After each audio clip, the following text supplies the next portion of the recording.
had written a couple of short stories that took place on these islands where there were wizards and dragons. Dans les années 30, il y avait très peu de femmes écrivaines comparé au nombre d'écrivains.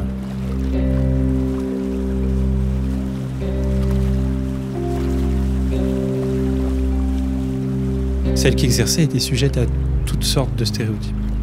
Leur écriture était vue comme naïve, discrète, futile et surtout pas assez masculine.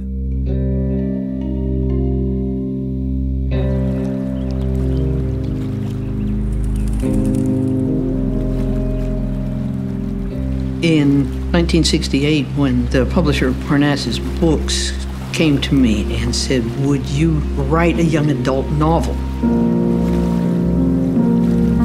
These islands grew and boom, this is a whole archipelago of islands.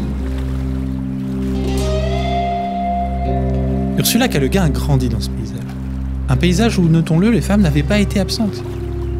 Il y avait eu Jane Austen, Charlotte Brontë, Mary Shelley, Colette, etc.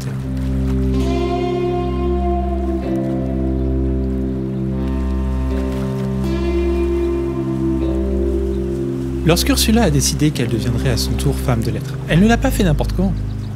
Elle a suivi une voie où les femmes étaient alors totalement absentes, celle de la science-fiction et de la fantasy.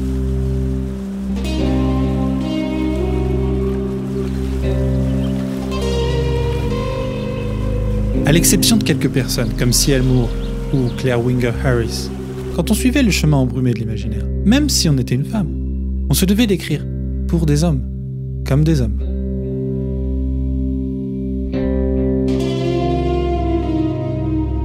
Ursula K. Le Guin fut victime de cette pression, mais c'est seulement après quelques ouvrages qu'elle en a assez et elle décide de travailler à sa façon. Alors à la fin des années 60, elle devient une icône de la seconde vague féministe, mais pas n'importe où.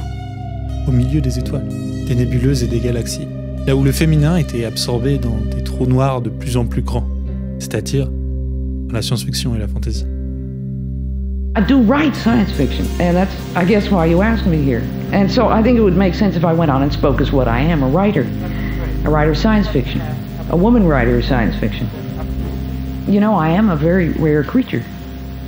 My species was at first believed to be mythological, like the tribble and the unicorn. Members of it survived by protective coloration and mimetic adaptation.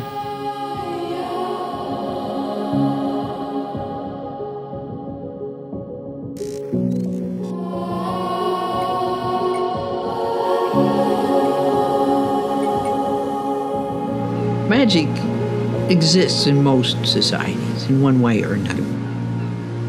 And one of the forms it exists in a lot of places is if you know a thing's true name, you have power over the thing or the person.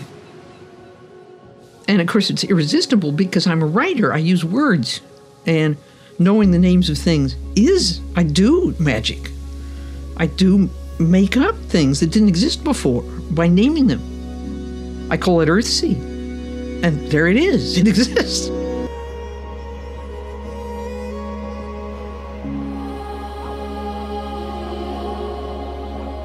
Avec Hiroshima et Nagasaki se terminent deux mouvements.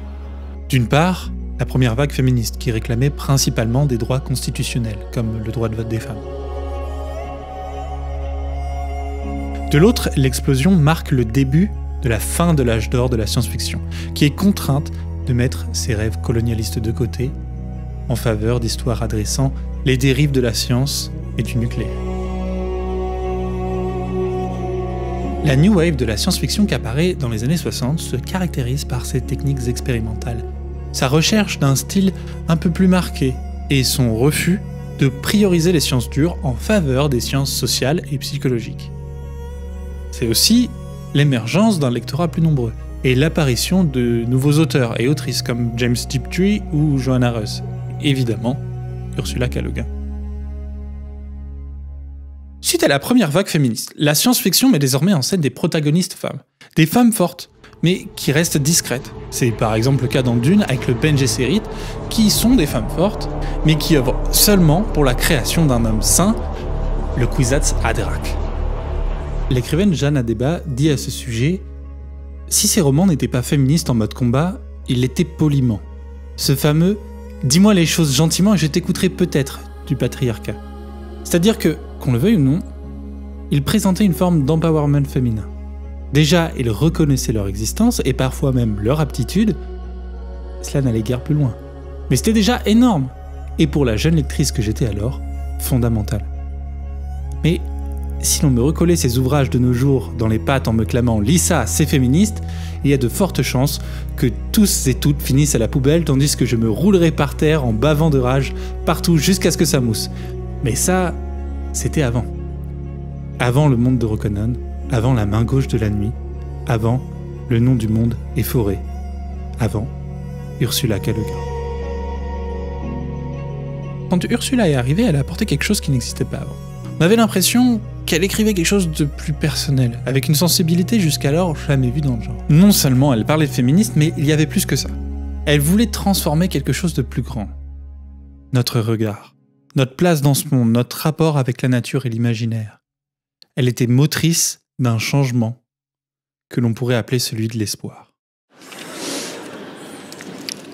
I think hard times are coming when we will be wanting the voices of writers who can see alternatives to how we live now and can see through our fear-stricken society and its obsessive technologies to other ways of being, and even imagine some real grounds for hope. We will need writers who can remember freedom, poets, visionaries, the realists of a larger reality. Right now, I think we need writers who know the difference between production of a market commodity and the practice of an art.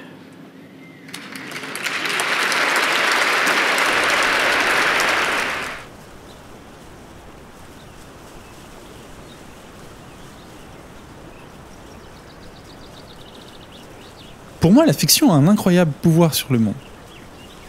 Celui de briser l'ultra-rationalité de notre époque pour faire émerger des histoires qui parlent directement à son cœur, et non pas à sa matière grise. Elle encourage à la rêverie, dans un monde où rêver est un acte de faiblesse. Permettre à un individu de se poser pendant des dizaines d'heures devant un livre, un film, un jeu, qu'importe, ça n'a pas de prix.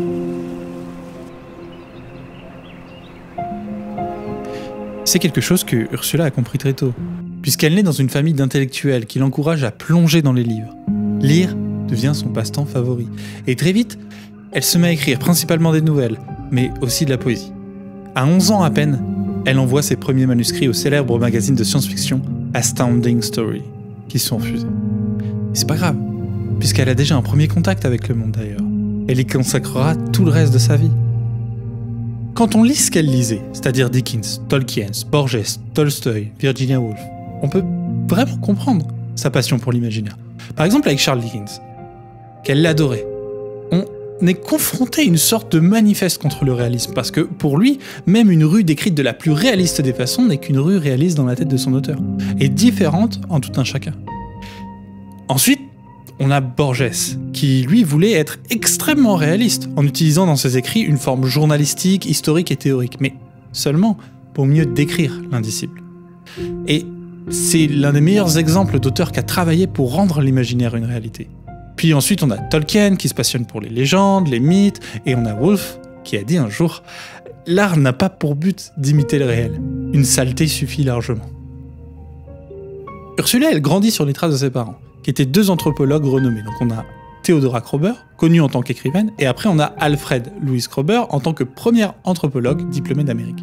K. Le Guin, du coup, poursuit des études d'ethnologie et de littérature qui lui permettent de publier des œuvres de non-fiction en lien avec son travail. Il est intéressant de noter que, même s'ils ne se connaissaient pas, elle a étudié dans la même classe que Philip K. Dick, un autre auteur pour qui la notion de réalité est également sensible.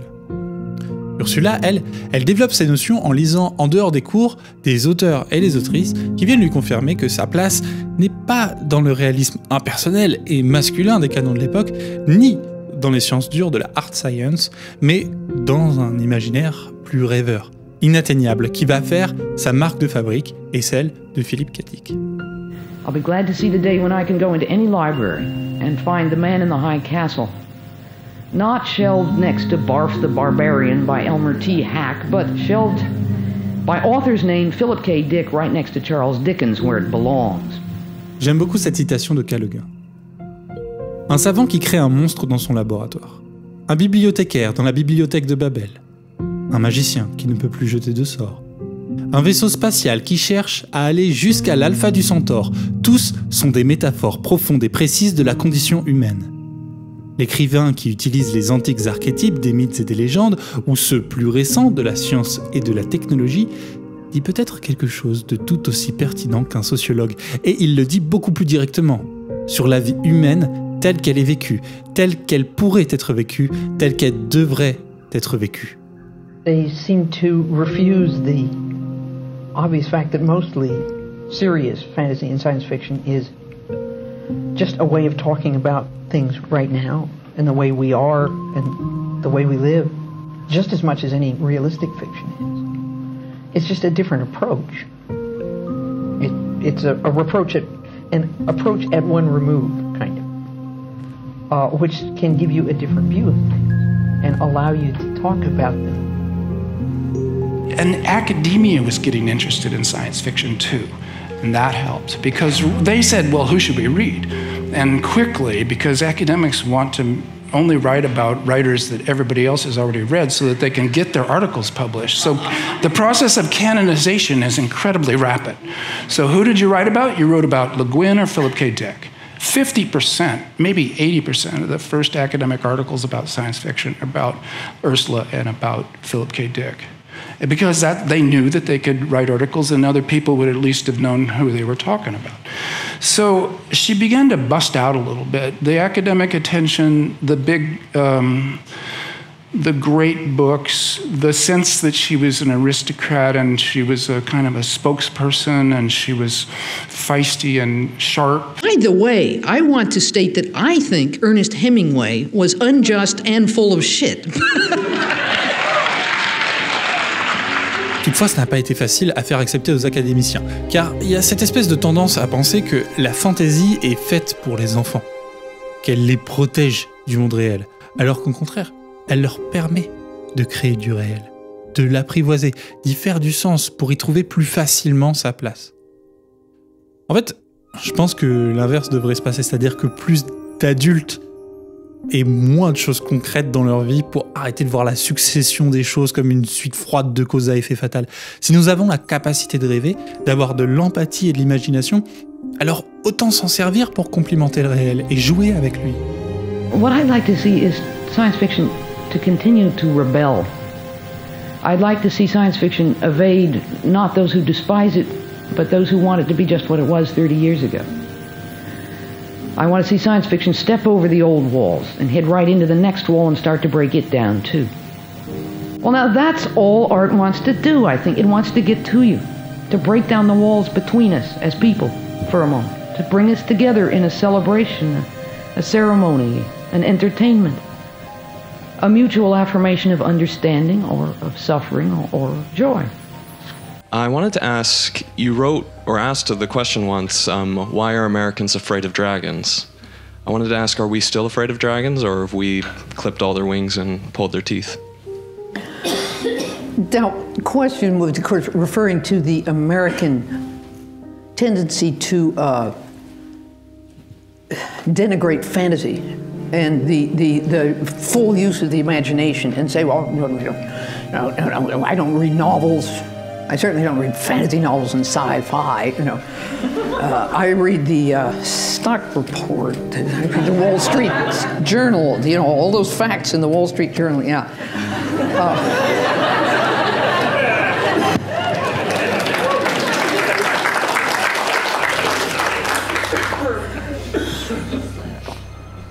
I think, you know, you always have to defend the imagination against idiots.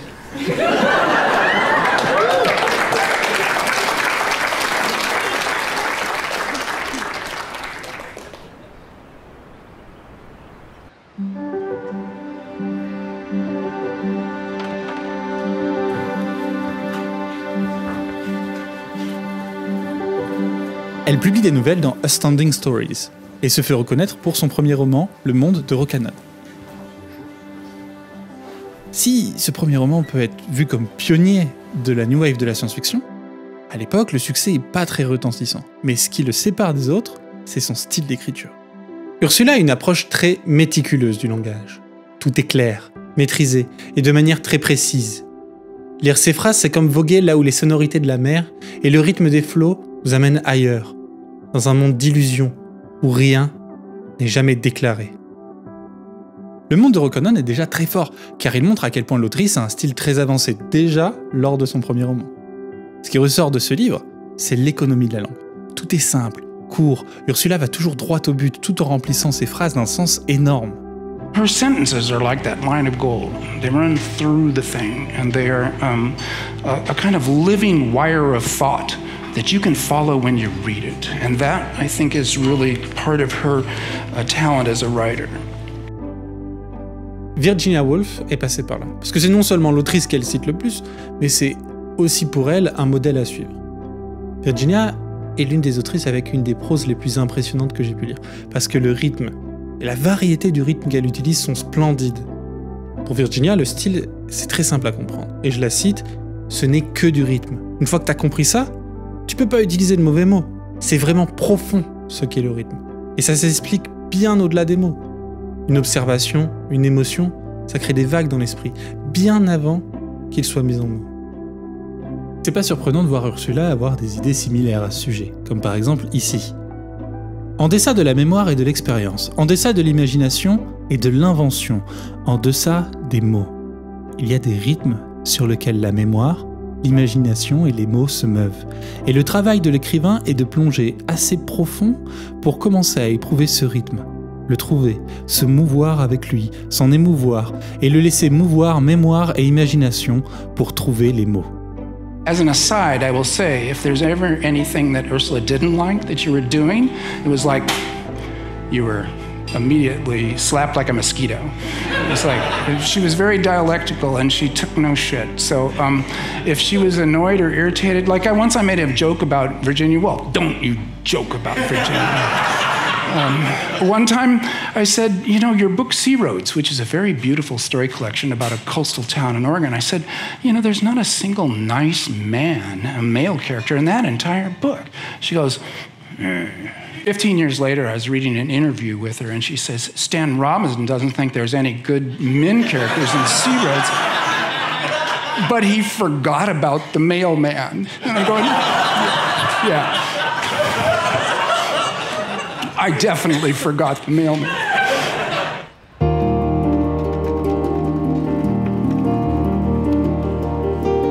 Son style ne pouvait pas tout faire.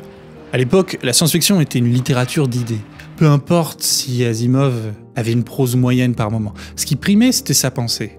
Le Monde de Rock'n'Roll n'était définitivement pas une littérature d'idées.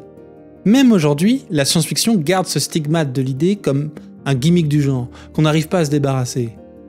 Le documentaire sur Ursula K. Le Guin le montre bien, en n'évoquant jamais la fabrique du style de l'autrice. Il se contente de présenter ses thématiques phares, ses influences, mais parce qu'elle fait du rythme, de la clarté, de l'allusion par opposition à la déclaration. Ce qui est dommage pour une autrice qui s'est tant battue pour l'importance des mots, et qui a fait du fond et de la forme une seule et même chose. En 1983, elle va faire un discours au Miles College. Et son discours est tellement propre, il est tellement concis qu'aujourd'hui il est considéré comme un trésor de la rhétorique américaine. Other writers, I would copy. I would copy this style. I loved C.S. Lewis, I loved G.K. Chesterton. I would look at how they did it and try and copy it. Ursula, I couldn't figure out how she did it because her style was so clean, her words so precise and well chosen. Rien ne relève de l'idée ou de l'événement chez Ursula. Un roman né d'un personnage. Et elle développe cette idée en citant Virginia Woolf. Les grands romanciers, pour nous montrer ce qu'ils veulent nous montrer, utilisent le regard d'un personnage. Sinon, ils ne seraient pas romanciers, mais poètes, historiens ou pamphlétaires. What I want to put into question is the idea that is so widespread that a story must have a message, that a story is a vehicle for a sermon, as it were. And if not, that it's merely trivial entertainment. I'm afraid that some of this is quite unwittingly taught in schools a great deal, where children are taught to, what is the message of the story you just read? Well, a story can mean a lot without having any identifiable message at all. I'm inclined to think that the less explicit its meanings are, the more powerful they may be. And there I think of Shakespeare. What does the Tempest mean? What's the message? It's got 1,000 messages for 1,000 different people.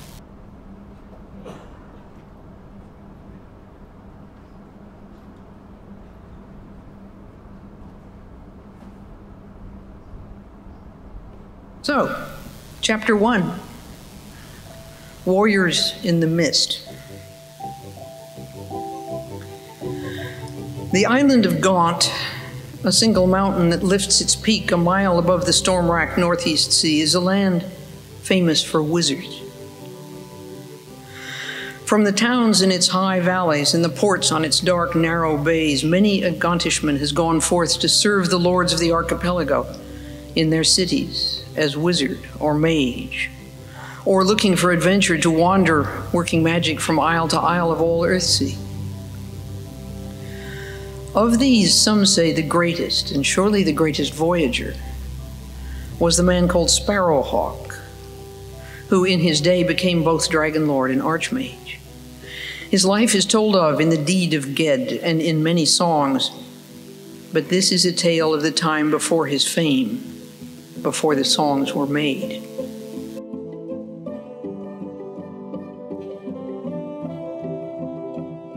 Quand Le Sorcier de Terre-Mère est sorti, ce fut un succès immédiat.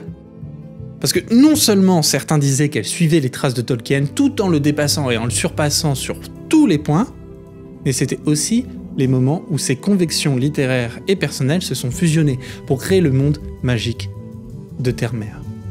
Sur Terre-Mère, les sorciers n'ont pas les pouvoirs traditionnels de la fantasy. Ici, leur système de magie est beaucoup plus subtil et repose sur l'importance du langage, puisque, comme dans le vrai monde, le langage est un pouvoir énorme, puisque par exemple, lorsqu'on va découvrir une nouvelle espèce de plante inconnue, on la nomme, et par cette action, on se l'approprie. C'est ça, le vrai pouvoir des noms. Nommer les choses est un acte de pouvoir. C'est pour ça que dans tous les groupes sociaux du monde, lorsqu'on veut exclure et se différencier, on transforme les mots, ou on en crée, pour solidifier un groupe, un mouvement ou une idée. Ursula imagine un monde où connaître l'origine d'un mot est synonyme de pouvoir. Celui qui connaît le vrai nom des nuages de telle région pourrait le faire se déplacer pour permettre au navire d'accoster par temps calme. Celui qui connaît le vrai nom du feu et de l'arbre qui sert de combustible pourrait invoquer un brasier sur le champ. Ce qui démarque le système de magie de Terre-Mère des autres, au-delà de son utilisation du langage, c'est que même si les sorciers disposent d'un pouvoir jusqu'ici bien plus grand que n'importe quel magicien des mythes, puisqu'ils pourraient littéralement déplacer des montagnes au souffle d'un mot, ces sorciers, ils l'emploient de manière beaucoup moins grandiloquente et beaucoup moins héroïque que ce qu'on a pu voir dans la littérature jusqu'ici. Principalement parce que le monde de Terre-Mère repose sur des équilibres, c'est-à-dire que dissiper un nuage revient à en faire apparaître un autre quelque part dans le monde. Stopper une mer déchaînée, c'est invoquer un tsunami ailleurs. Celui qui connaît les vrais mots doit les employer avec prudence, et ça, c'est ce qui a transformé la magie comme pouvoir à la magie comme philosophie.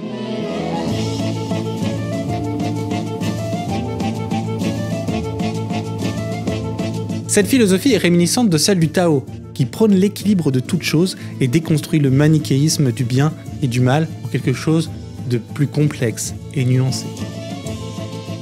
Comme il est dit si joliment dans Terre-Mère, allumer une bougie, c'est projeter une ombre. Le yin et le yang forment un tout indiscutable. Contrairement à d'autres auteurs de science-fiction et fantasy de l'époque qui utilisaient des religions et philosophies orientales de manière cliché et sporadique, à l'exception de Philippe K. Dick, elle va faire du Tao le fondement de son œuvre, tout en se le réappropriant pour faire sens de sa réalité. C'est pour ça qu'elle décidera bien plus tard de traduire et réinterpréter légèrement un des textes fondateurs du taoïsme, le Tao Te Ching. I didn't have any religion, I didn't want any, but you need some kind of a structure to see life in, and I got it from Lao Tzu. L'une des interrogations du Tao est la suivante. Faut-il agir sur le monde ? Normalement, pour faire partie du chaos du monde, il faut valoriser l'inaction et l'acceptation de toute chose. Mais lorsque des personnes sont victimes d'injustice, est-ce qu'on doit vraiment suivre les préceptes du Tao, c'est-à-dire rien faire ? C'est là où la vision de Callaghan se sépare de cette philosophie, parce que pour elle, il faut en effet tenir un équilibre du monde en l'affectant le moins possible, mais pour que cet équilibre soit maintenu, il faut agir. Mais pas n'importe comment, en agissant pour un non-agir, agir pour empêcher l'humain de raser des forêts, de s'autodétruire, de faire preuve d'intolérance et d'injustice. En quelque sorte, c'est la mission principale des personnages de Terre-Mère. Agir pour un non-agir. C'est pour ça que le Tao de Callaghan n'est pas du tout mystique ou seulement philosophique.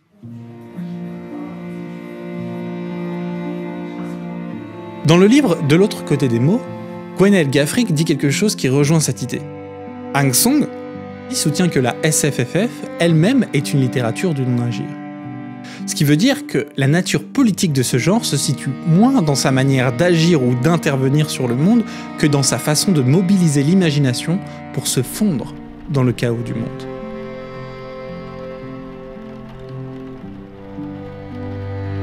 Le silence seul permet le verbe, et les ténèbres la lumière. Comme la mort jaillit de la vie, étincelant est le vol du faucon dans le désert des cieux.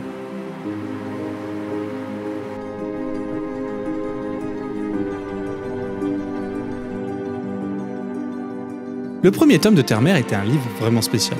Par exemple, il marquait une rupture avec la tradition de la fantasy, tout en respectant ses schémas, quasi intégralement. Déjà, le héros était une personne noire, et Ursula, on n'a pas fait un enjeu. Et ça, dans le paysage de la science-fiction et de la fantasy, c'était inattendu. C'est pour ça que les éditeurs ont refusé de faire paraître sur la couverture une personne noire. Le héros était jeune aussi. C'était pas un grand sorcier avec une grande barbe blanche comme on l'a toujours connu. Et ça, c'était avant Harry Potter, avant que J.K. Rowling reprenne à Callaghan l'idée d'une école de sorciers. I don't think Harry Potter could have existed without Earthsea having existed. That was the original, the finest, and the best.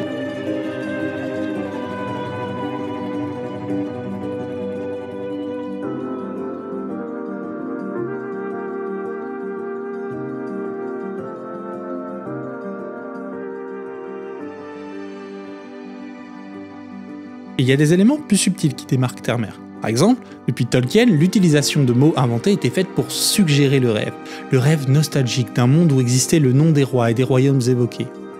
Chez les sorciers de Terre-Mère, les noms ne renvoient pas à la nostalgie, mais à la magie, à l'enchantement même.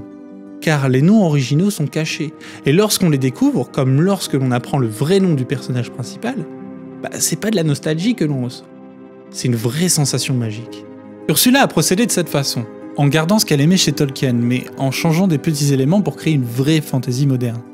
Là où l'œuvre du Seigneur des Anneaux pourrait paraître pessimiste, les sorciers de Terre-Mère, eux, ils deviennent lumineux, pleins d'espoir, mais sans jamais tomber dans des propos naïfs qui feraient d'Ursula la version légère de Tolkien, car, de manière surprenante, pour une œuvre a priori destinée à un jeune public, elle aborde aussi des thématiques très dures avec des sujets que la fantaisie traditionnelle n'aurait jamais abordés.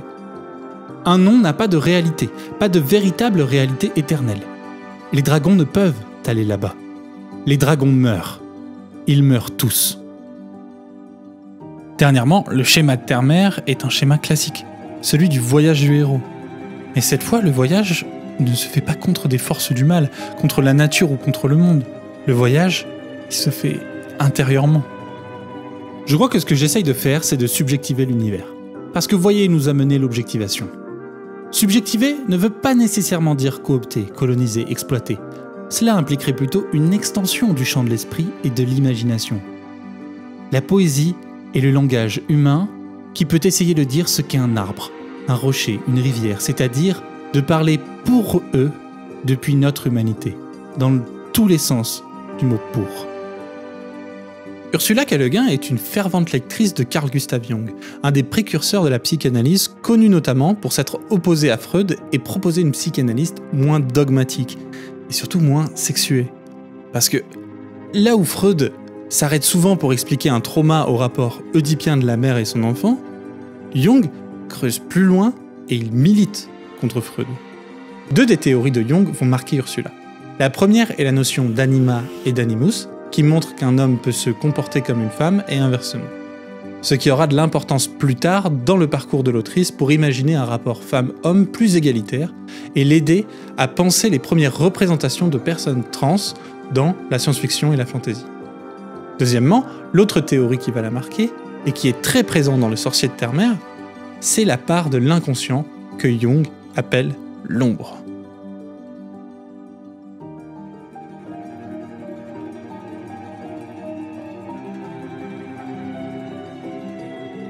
L'ombre est nourrie de nos pensées refoulées et oubliées, et c'est seulement en confrontant son ombre qu'une personne peut accéder à une plus grande compréhension d'elle-même.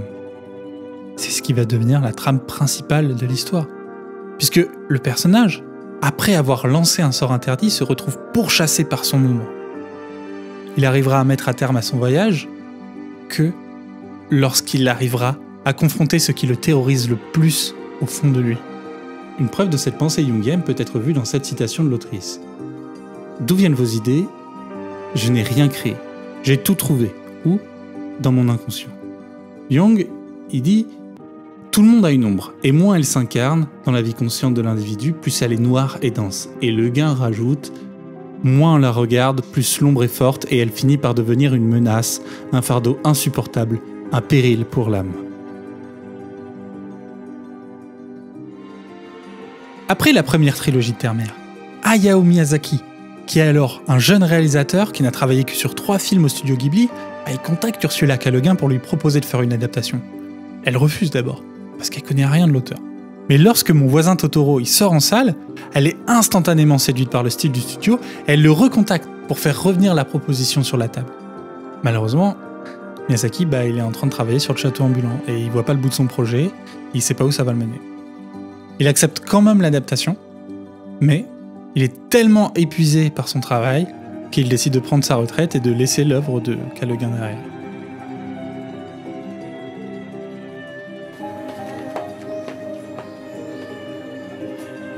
Suzuki, qui est le producteur du studio Ghibli, il voit là un possible déclin de la compagnie, donc il propose au fils de Miyazaki de reprendre le flambeau en adaptant Terre-Mère comme son premier film.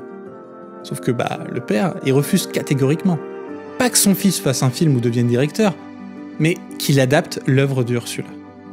Mais Suzuki, il prend pas cet avis en compte, et Miyazaki se voit dans l'obligation de voyager en Oregon pour aller voir l'écrivaine et s'excuser, avant même que le film soit sorti.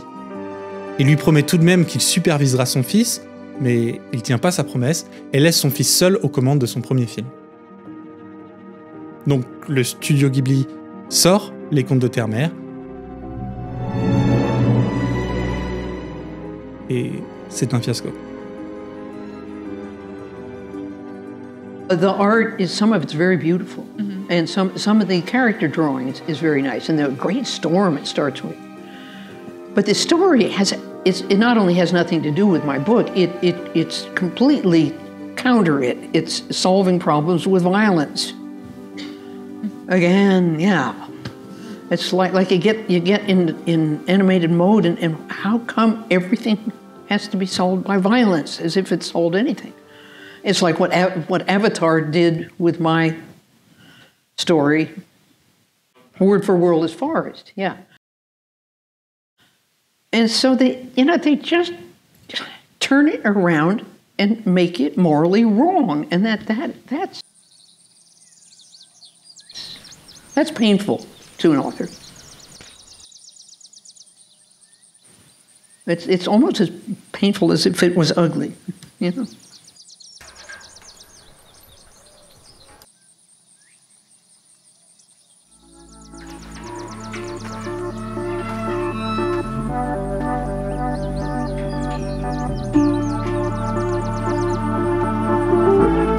very good, polite horse. Such a sweetie, yes, it is.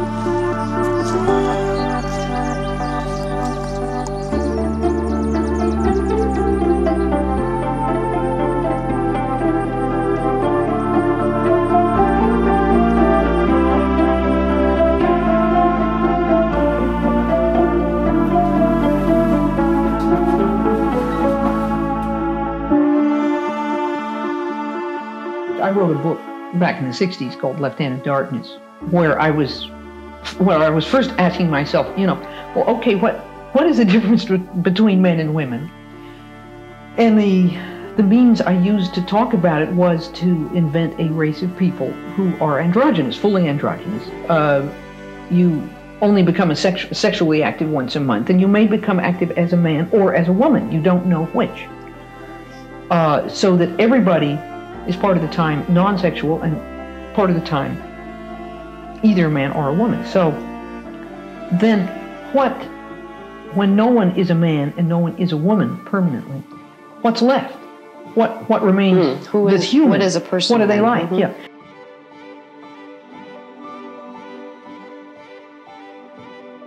La main gauche de la nuit est d'un autre niveau que celui de Terre-Mère. C'est l'œuvre d'Ursula qui l'a propulsée au sommet de son art, et qui est encore considéré aujourd'hui comme l'un des chefs-d'œuvre de la science-fiction.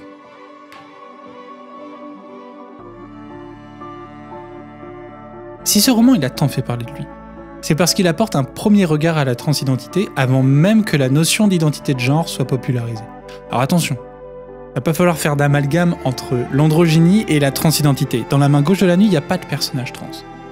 Mais certaines thématiques abordées étaient très novatrices pour l'époque, comme le fait qu'un homme ait la possibilité de tomber enceinte, ou qu'une personne a priori considérée comme homme puisse devenir femme. Le personnage principal du roman, qui lui est sexué, genré homme, se remet aux questions aux côtés de personnes androgynes et se demande à un moment s'il ne serait pas lui-même non-binaire. Le but de La main gauche de la nuit n'est pas de théoriser quoi que ce soit.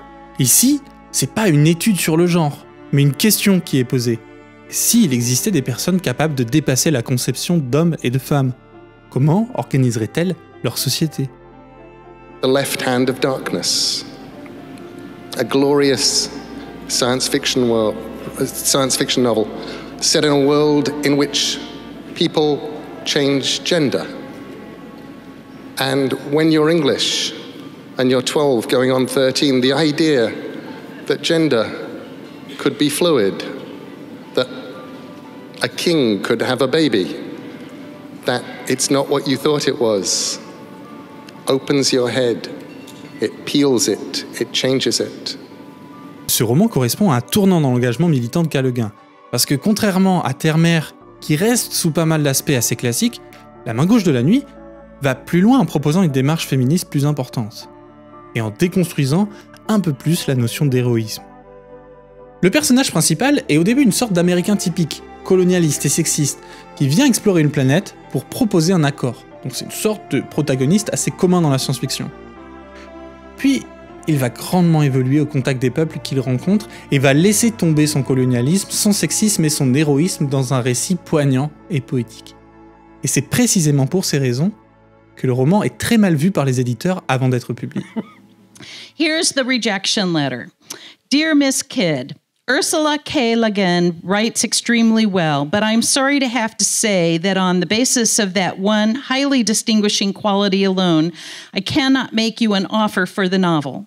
The book is so endlessly complicated by details of reference and information, the interim legends become so much of a nuisance despite their relevance, that the very action of the story seems to become hopelessly bogged down and the book eventually unreadable. The whole is so dry and airless, so lacking in pace that whatever drama and excitement the novel might have had is entirely dissipated by what does seem a great deal of time to be extraneous material.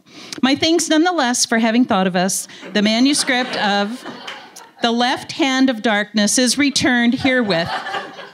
Yours sincerely, the editor.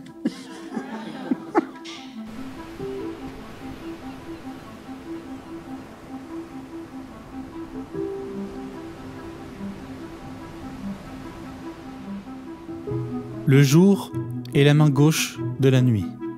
et la nuit, la main droite du jour. Deux Fontains, la vie et la mort, enlacés comme des amants en kéma, comme deux mains jointes, comme la fin et le moyen.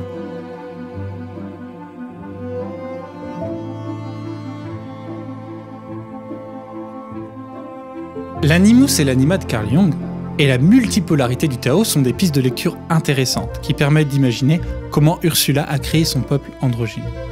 Le Tao, lui, permet également de déplacer l'humain du centre de l'histoire pour donner l'impression qu'il fait partie d'un tout beaucoup plus grand. À son récit se greffent ensuite des idées issues de l'ethnologie et de l'anthropologie qui, mélangées aux idées de Carl Jung sur l'inconscient collectif, lui permettent d'écrire une histoire individuelle qui se confond avec l'histoire collective. Et jusqu'ici, c'était pas commun dans la science-fiction, du tout. Le père d'Ursula, il était spécialisé dans les cultures amérindiennes. Il avait recueilli chez lui un natif nommé Ishi, qui fut le dernier survivant de sa tribu. Lorsqu'Ursula est née, Ishi est décédé quelque temps après, elle l'a jamais connu. Depuis cette histoire, beaucoup de personnes ont pensé qu'Ishi avait inspiré Ursula. Ce qui pourrait être le cas dans Terre-Mère avec la magie des vrais noms, parce que Ishi, c'était pas vraiment son vrai nom, c'était un titre qui voulait dire homme. Ishi, il aurait aussi peut-être pu servir de fondation au personnage principal de La Main Gauche de la Nuit, qui est un humain solitaire dans un monde étranger. La réalité, c'est que c'est pas de son père qu'elle tient ça, parce que son père lui a jamais raconté les histoires d'Ishi. Mais c'est de sa mère, puisque c'est elle qui a écrit un livre sur Ishi. Et Ursula, elle a des propos nuancés à ce sujet. See, Ishi died in 1913. I was born in 1929. My mother wrote the book about Ishi in 1959, 1960, I think. I knew nothing about him until she was writing the book. It was something my father did not talk about. It was a dark chapter in his life, and a long time ago, he never reminisced about anything, and certainly not about that. So people assume many people assume that I knew Ishi, and they always assume that I said, he wasn't the Indian I knew. I knew we had several Indian family friends who were extremely valuable people in my life. But Ishi, I know no more about him than anybody else here, and it's mostly from my mother's book.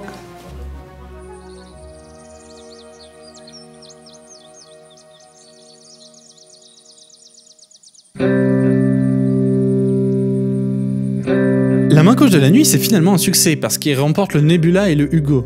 Mais si ce livre est le tournant de l'engagement militant d'Ursula, d'autres personnes ne l'entendent pas de cette oreille.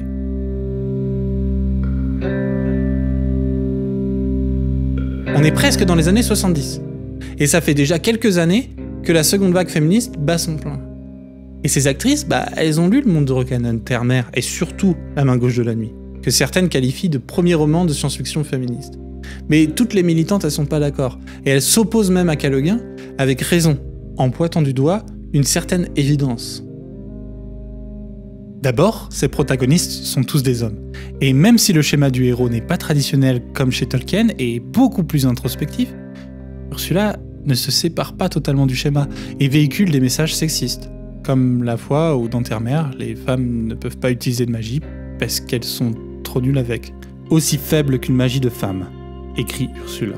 Les personnes trans sont aussi venues parler au sujet de La Main Gauche de la Nuit pour dire que même si c'est un récit qui met en scène des idées non-binaires, pourtant, il utilise le pronom « il » de manière écrasante. L'écriture inclusive, sous n'importe quelle forme, est absente.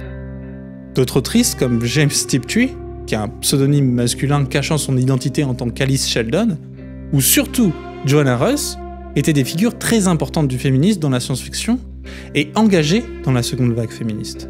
Dans la seconde vague, les femmes affirment avec force qu'elles peuvent sortir du carcan de femmes au foyer, qu'elles ne sont pas obligées d'avoir des enfants, ni d'être mariées, ni d'être hétérosexuelles pour exister. Sauf qu'Ursula, c'était une femme au foyer, mariée, hétérosexuelle, avec 3 enfants à charge. Et Joanna Russ était très critique à ce sujet. Parce que pour elle, en tout cas, c'était comme si Ursula n'était pas vraiment féministe, ou alors n'essayait pas de l'être. Et ça se voyait dans ses écrits, encore une fois pour elle. Et Ursula était alors vue comme une sorte de féministe en retard, coincée dans la première vague. as a housewife and mother of 3 kids at home, I was not behaving the way a proper feminist should. There was a considerable feeling that we needed to cut loose from marriage, from men, and from motherhood. And there was no way I was going to do that. Le Guin and Russ didn't get on because Russ was highly critical about an ordinary housewife in a normal heterosexual marriage with kids. And Ursula, well, as I said, she didn't like any kind of criticism, and especially an unfair criticism, she would really take against. And so I don't think she was fond of Russ, but she knew Russ was a really brilliant writer. Funny, and at the level of the line, it was more than a clean line with Russ. It was a kind of a genius for sentence making. And I think Ursula felt like, well, I can be as good a feminist as Russ and Tiptree. I always have been. Left-Handed Darkness is foundational in that sense. And I think Le Guin comes out of Simone de Beauvoir, The Second Sex. That book appeared in English like an atomic bomb. And so it was a question of Ursula trying to prove something that I think she had already proved. So there was a period where I think she was overemphasizing something that she didn't need to overemphasize at all. And it had to do with the dynamic with Joanna Russ. That's my personal psychobiography, which I tell you the truth, I would not even have said aloud in a room with this many people if Ursula was still alive. In fact, I'm feeling a little like, let's move on to the next one. Ce qui m'impressionne beaucoup personnellement dans la carrière d'Ursula, c'est à quel point elle a pu se faire critiquer par le propre mouvement qu'elle essayait d'aider, même si c'était avec des méthodes pas aussi visibles qu'avec une protagoniste ou de l'écriture inclusive. Ces critiques, elles avaient raison sur beaucoup de choses, mais des fois elles pouvaient l'attaquer injustement, comme dit King Stanley Robinson, à son identité en tant que femme, sur sa vie au foyer avec ses enfants notamment. Et malgré tout, et peut-être avec du temps, elle a su écouter les critiques et rebondir pour trouver une place importante dans la seconde vague féministe et le milieu de la science-fiction et de la fantasy. Peut-être qu'avant, elle n'était pas aussi engagée que Joanna Russ, mais il est important de noter que le travail de Callaghan restait tout de même féministe, parce qu'il allait au fond des choses, et il déconstruisait l'hétéropatriarcat. When I started writing, the easiest thing for a woman to do was, in a sense, to be an honorary man, to pretend she was a man, to put men at the center of the story. Which does seem to be very important to men. Girls are used to pretending to be men or women protagonists. Boys very often refuse to identify with a woman protagonist in kids' books. And this seems to go on into adulthood, that men just can't have their masculinity compromised even by pretending to be a heroine for a little while. But this strikes me as kind of sad and probably not necessary, because I think most men and women have both men and women inside them, lots of them, and are capable of being much more than they're told they're capable of being. So anyway, when I realized finally, thanks to feminists, that, you know, I sort of had to sit down and say, well, ain't I a woman? And if I am a woman, why am I writing as a man? And it was a big step for me, because there are differences in sensibility, there are differences in audience. I knew I would lose some audience if I put women at the center of a story. I knew I would get accused of being a shrill and ranting feminist, which I was. But it was worth it because it kind of put me more in the center of my own being, to not pretend that I was male or that I thought that the world revolved around men. So I think it strengthened my writing a good deal. I would just say that the whole women's movement of the late 60s and 70s and 80s has simply, I'm just grateful to it. It has just enabled me to go on as a person, as a woman, as a writer, where I think I might have been getting stuck without. It's just the way of thinking that they've given us, and the sort of sense of solidarity and so on, has been very important to me.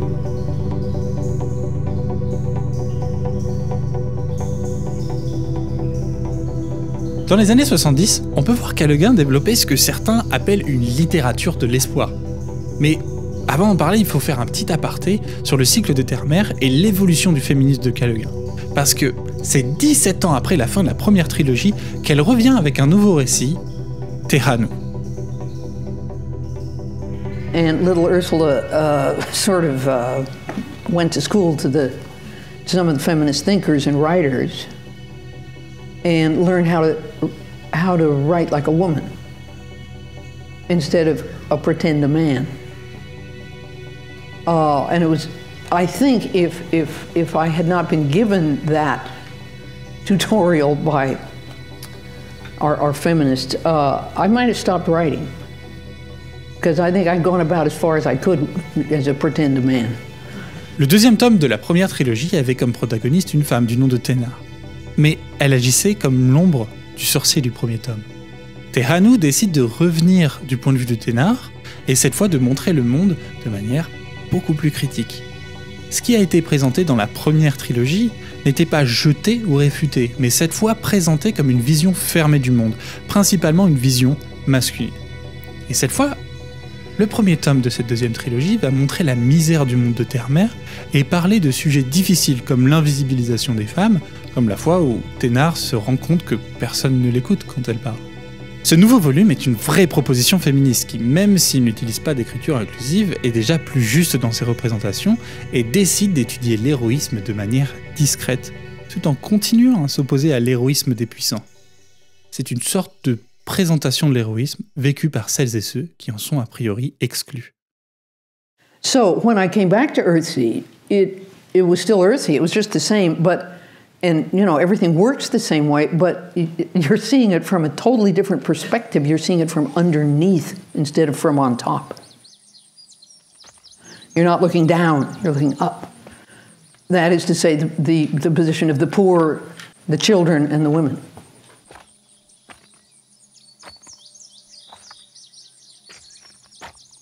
It's about as far as I want to go. That is one big hole in the ground.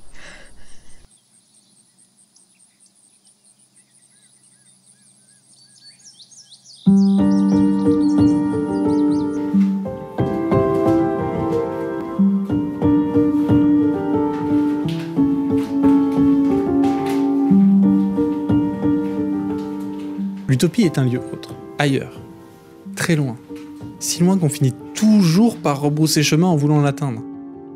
Ce qui est spécial avec l'utopie, c'est qu'elle est toujours vouée à l'échec. Et pourtant, en fonction de l'époque et du contexte économique et politique, elle finit par revenir. Et c'est exactement ce qu'a tenté de faire Ursula K. Le Guin avec Les Dépossédés, ressusciter une nouvelle fois l'utopie. Mais est-ce qu'elle y arrive ? L'utopie est à la base contestataire du moment présent, parce qu'elle nous dit « Regarde tes conditions de vie pour exister mieux et pour exister bien mieux ». De manière sous-jacente, l'utopie c'est un peu un appel à la révolution. Mais la nature même de l'utopie fait qu'elle rentre en contradiction avec elle-même, et elle finit par se saboter.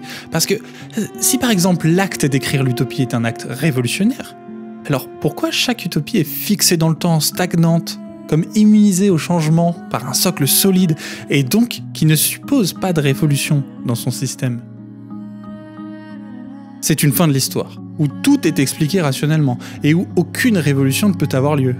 De plus, une utopie se crée toujours depuis un contexte, pour répondre à la négation à ce même contexte avec les outils de ce contexte. C'est-à-dire qu'aucune utopie n'est la même d'une époque à une autre, d'une culture à une autre. L'utopie marxiste est différente de l'utopie capitaliste, qui est différente de X-utopie. Ce qui est étrange, quand on sait que par essence, ce genre est censé être une fin en soi à tous les problèmes. Si l'utopie fonctionnait vraiment, il n'y aurait pas des utopies, mais une utopie. Or, c'est pas le cas. Mais pourquoi ?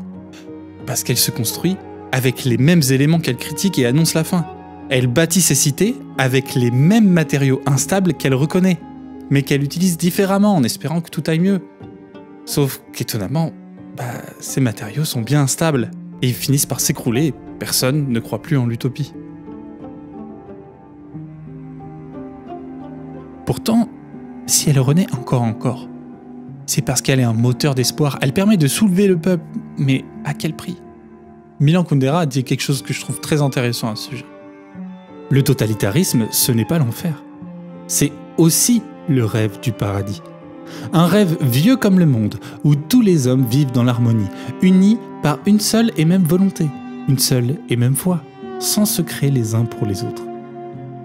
Si le totalitarisme n'exploitait pas ces archétypes, que nous portons au plus profond de nous, qui s'enracinent au cœur même de toutes les religions, il n'attirerait jamais autant de monde, surtout au cœur des premières phases de son existence. À mesure que le rêve du paradis se réalise, il lui naît des opposants, de sorte que les gouvernements du paradis se voient contraints de bâtir un petit goulag aux marches de l'Éden. Et puis, le temps passant, ce goulag grandit, se perfectionne, pendant que le paradis mitoyen, lui, est rétréci. Après les dérives engendrées par l'utopie ou son échec inhérent, il est normal qu'au milieu du XXe, plus personne ne croit en elle. Pourtant, avec la New Wave de la science-fiction, on voit ressurgir l'utopie sous des formes plus critiques, nuancées et variées. C'est ce que proposent Kim Stanley Robinson ou Neil Stephenson. Mais pour que cette renaissance du genre ait pu arriver, il a fallu déconstruire la notion d'utopie pour trouver des solutions à ce qui l'empêchait de survivre. Ursula K. Le Guin est l'une des premières personnes à avoir pointé du doigt que si une utopie échoue, c'est parce qu'elle est une fin de l'histoire. Le Tao va influencer Ursula jusque dans la conception de son utopie, car le principe même du Tao, c'est d'accepter le changement et le chaos. Alors pour elle, l'utopie peut en effet être un moteur de l'espoir, mais si elle veut l'être efficacement, il faut qu'elle intègre en elle-même un changement. En d'autres termes, qu'elle ne soit pas une fin. Alice Karabédian dit « C'est précisément là que se tiennent la témérité et l'originalité d'Ursula Le Guin. Oser montrer qu'il n'y a pas de fin de l'histoire inhérente à l'utopie, que celle-ci a les moyens, les pouvoirs de dépasser cette crise et cette dégénérescence. En somme, qu'il est tout à fait possible encore aujourd'hui d'écrire l'utopie. » Plus encore, l'entièreté de son roman, Les Dépossédés, par l'intermédiaire de Chevèque, le personnage principal, et de ses recherches en physique temporelle, est la preuve que nous pouvons penser l'utopie, ou la révolution, sans en penser nécessairement la fin. It occurred to me there's been lots of utopias, lots of political utopias. There's never been an anarchist utopia. Hey, that'd be fun. Can I imagine an anarchist world, you know? And somehow my physicist came back at that point and got into it. So it had to be about this scientist, this guy. And that's how the book came together. Les Dépossédés met en scène deux utopies en même temps. La présence de deux utopies en même temps va contre le fait qu'une utopie soit une fin en soi, car s'il en existe plusieurs, il pourrait en exister d'autres. Et en soi, il pourrait exister une utopie d'une utopie d'une utopie. K. Le Guin continue de briser les codes du genre en n'expliquant pas ce qui fait de ces sociétés des utopies. Encore une fois, Ursula n'écrit pas une littérature d'idées. On va pas chercher dans ses livres de réponses sur comment fabriquer un monde idéal anarchique. Ici, on se pose des questions. Pas comment fonctionne le monde, mais comment vivraient des personnes dans un contexte d'utopie anarchique ou capitaliste. Rien n'est rationnel. Tout est sensible. Son utopie n'est pas une réponse, mais une question. Une autre chose qui sépare son utopie de celle des autres, c'est encore une fois son taoïsme, qui rejette l'idée que le mal soit vraiment mal. Souvent, on peut voir chez Le Guin une sorte d'éloge de l'ombre, tout autant qu'un éloge de la lumière, mais souvent elle se concentre sur l'ombre, parce que c'est la partie qui a oublié notre histoire, et c'est là où nous a mené le patriarcat avec des utopies colonialistes et religieuses. If we're going to get anywhere, we really have to start listening to each other and to the voices that we have not listened to, because I have to say that the dominant European white imperial voice has got us where we are, and it's not a very good place to be right now.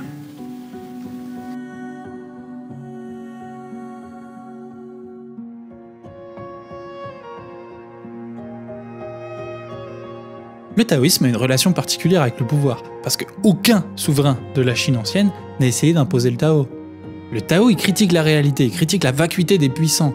C'est pourquoi il est considéré aujourd'hui comme l'une des premières formes d'anarchisme qui préconise la volonté d'impuissance et dénonce les sages au service des souverains. Voilà pourquoi le taoïsme a attiré des auteurs comme Le Guin ou Cadic. Son utopie est une alternative au yang. C'est une utopie yin qu'elle décrit comme sombre, humide, obscure, faible, élastique, participative, circulaire, cyclique, paisible, nourricière, rétrogradante, contractée et froide. Mais sans ça, il ne pourrait pas y avoir de changement. Sans éléments pour ébranler les certitudes de la fin de l'histoire, il ne peut pas y avoir du mouvement. Au final, et c'est ça la leçon qu'il faut retenir, c'est que l'utopie, elle se situe au milieu des contraires. Et seulement lorsqu'on accepte qu'elle va disparaître. C'est exactement ce qu'apprend le personnage principal du Sorcier de Terre-Mer. Tu ne possèdes que ce que tu acceptes de perdre. C'est pas parce qu'on va perdre l'utopie qui nous motive qu'il faut renoncer à tout et tomber dans le pessimisme. L'utopie, elle est donneuse d'espoir. Elle dénonce des conditions politiques, sociales, économiques et écologiques du présent. Sans ça, c'est difficile d'avancer. Mais on peut pas avancer aveuglément non plus en détruisant tout sur notre passage. Par moments, il faut savoir revenir en arrière après avoir atteint l'utopie pour la critiquer et y apporter du changement.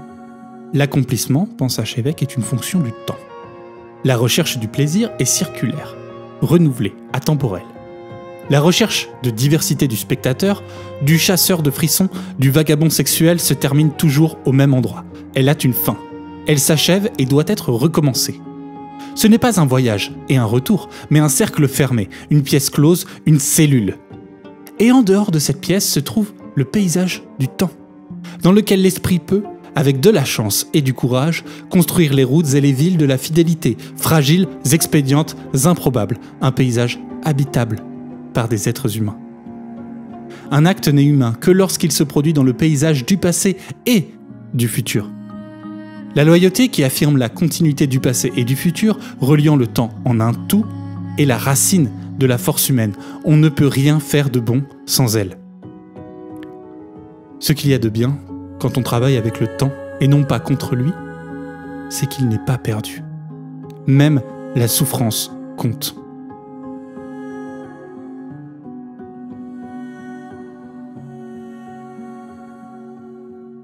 L'une des plus belles œuvres d'Ursula est le livre « La vallée de l'éternel retour », qui utilise la figure en double spirale, l'Egiya, figure qui fait écho au fonctionnement des utopies contraires des dépossédés, qui, en leur centre, évoquent le vrai rêve, toujours en mouvement. C'est comme si Ursula, par la reconnaissance de l'éphémérité de l'utopie, nous invite à composer avec les ruines de notre futur pour nous encourager à embellir le présent. C'est une sorte d'archéologie du futur.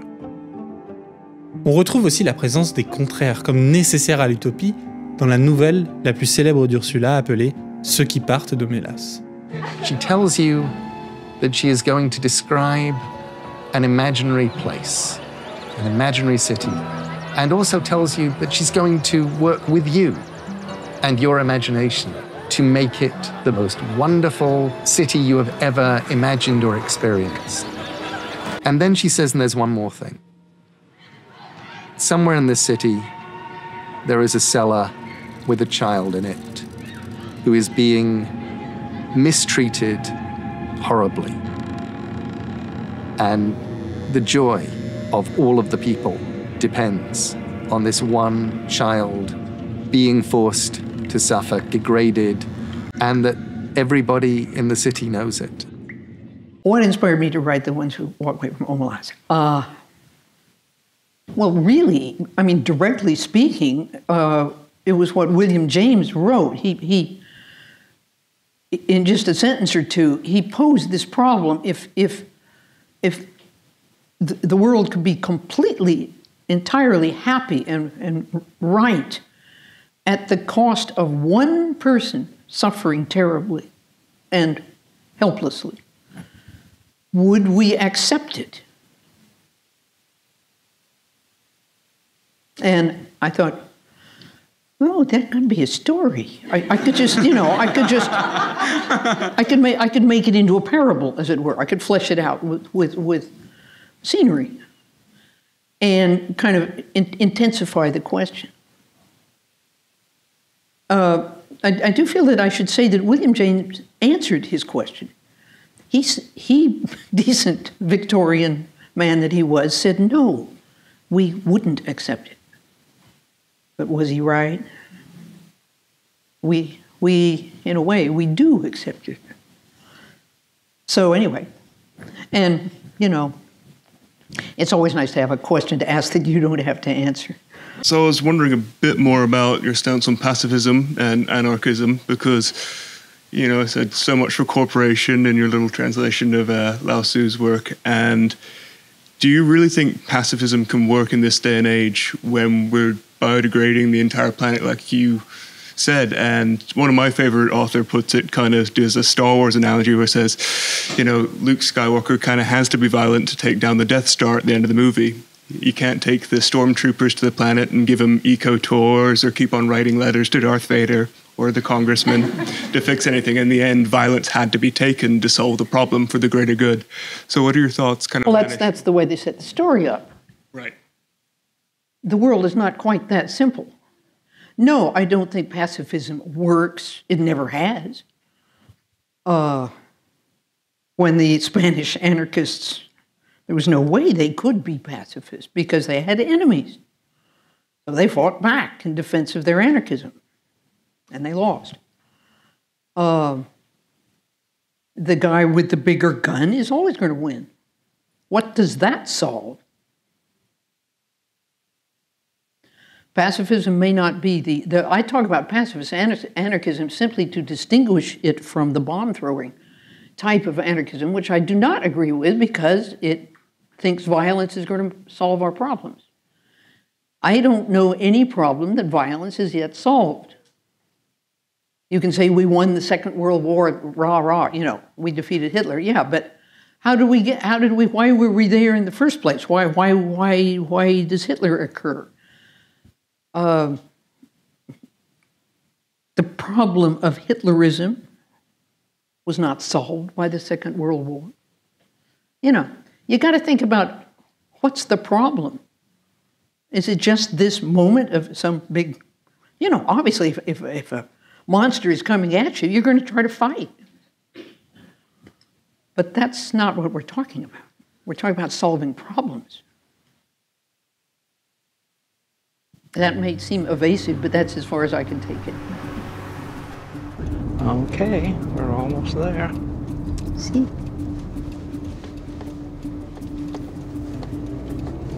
Now you're going in the back door. Yeah, that's right. Ursula a à ce stade un statut culte dans la science-fiction et fantasy.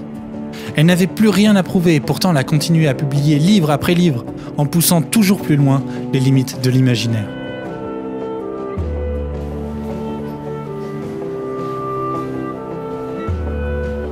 Elle voulait faire des œuvres qui expriment son héritage culturel, en mettant en avant les autrices qu'elle admirait, et la littérature de genre trop souvent mise de côté. Elle a su confronter les critiques qui parfois étaient si virulentes qu'elle attaquait son identité en tant que femme et femme de lettres, écrivant en plus dans ce qui était considéré comme un sous-genre. Alors, elle a créé ses propres règles, elle s'y est appliquée corps et âme pour partager au monde qui elle était, à travers l'imaginaire.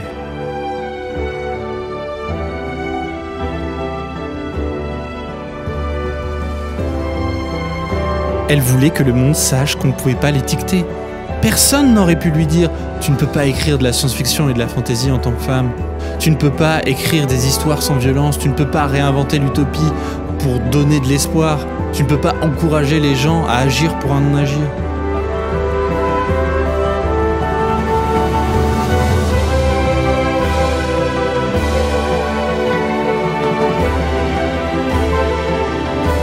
Ces livres sont puissants, sans concession, légers, sensibles. Ils sont drôles, mais ils sont aussi durs et intransigeants, tout comme elle était. C'était qui elle était. Ce qui est fou, c'est que, malgré les peurs qu'elle avait, elle a su aller de l'avant et dire « Je suis une femme écrivaine, je suis une femme écrivaine de science-fiction, mon espèce est rare, mais j'en ai marre de devoir me cacher. »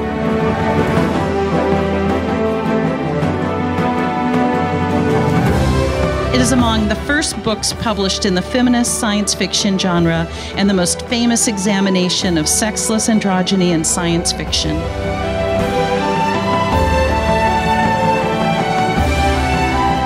It goes on to say, Left Hand won both the Hugo and the Nebula Awards as the year's best novel, according to convention participants and science fiction writers, respectively. In 1987, Locus, the magazine of science fiction and fantasy field, ranked it number 2 among the all-time best SF novels, based on a poll of subscribers. That same year, Harold Bloom edited a critical anthology about the book and said in the introduction that Le Guin, more than Tolkien, has raised fantasy into high literature for our time. I take enormous pleasure in awarding the 2014 Medal for Distinguished Contribution to American Letters to Ursula K. Le Guin. The one thing I hope doesn't happen is the thing that so often happens to women writers is they sort of get silenced after they die. If you notice, that it's the men that, and women have to be sort of dug up again. Remember Willa Cather, you know? I hope we've stopped doing that.